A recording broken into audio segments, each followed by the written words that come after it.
श्रावण मास में कावड़ यात्रा का महत्व भगवान शिव की पूजा अर्चना और भक्ति से गहराई से जुड़ा है। इस यात्रा के पीछे कई धार्मिक, पौराणिक और सामाजिक कारण होते हैं जिन्हें विस्तार से समझा जा सकता है। धार्मिक महत्व, भगवान शिव की आराधना। श्रावण मास भगवान शिव को समर्पित माना जाता है।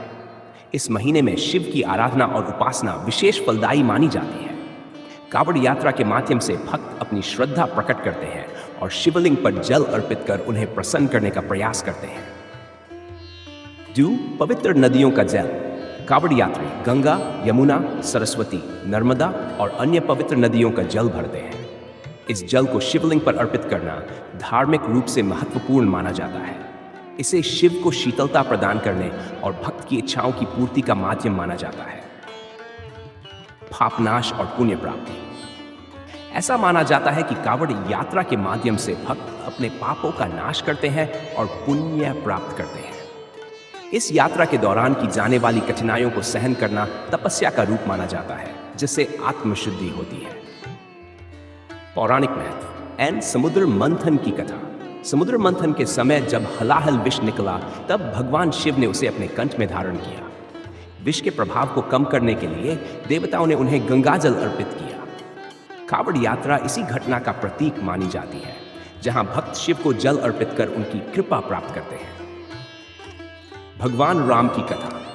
रामायण में भी भगवान राम ने कावड़ यात्रा की थी। उन्होंने ऋषि विश्वामित्र के कहने पर कावड़ में गंगाजल भरकर भगवान शिव की पूजा की थी। ये कथा भी कावड़ यात्रा के महत्व को रेखांकित करती है। सामाजिक और सांस्कृतिक महत्व।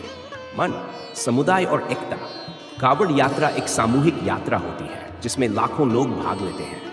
यह सामाजिक एकता, सहयोग और सामुदायिक भावना को बढ़ावा देती है। शारीरिक और मानसिक तपस्या। कावड़ यात्रा शारीरिक और मानसिक दृढ़ता की परीक्षा होती है। इसमें भाग लेने वाले भक्त लंबी दूरी पैदल चलते हैं, जिससे उनकी शारीरिक सहन शक्ति और मानसिक दृढ़ता का विकास होता है। 3. धार्मिक पर्यटन। कावड़ यात्रा एक महत्वपूर्ण धार्मिक पर्यटन का हिस्सा बन चुकी है। इससे स्थानीय अर्थव्यवस्था को बढ़ावा मिलता है और धार्मिक स्थलों की महत्ता बढ़ती है।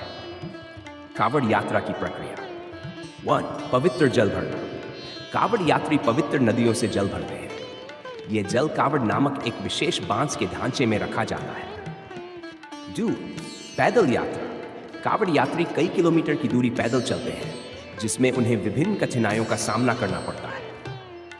शिवलिंग पर जल अर्पित करना।